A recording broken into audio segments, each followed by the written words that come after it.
Hello everyone, welcome to today's video. Today's video is going to be about how to fix Bank Alfalah cannot log in.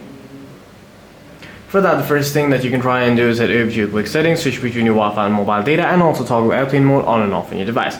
If the issue is not solved, simply head over to settings, head over to apps, head over to see all apps, and then head over to the search bar, search for the app on your device.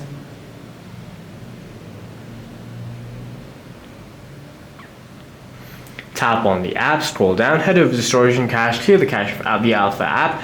If the issue still persists, then head over to your app drawer, open up the Alpha app, and make sure that the credentials that you're trying to log in with are correct. Also make sure that you are not your account is already registered, or else you'll have to register your account before you log in.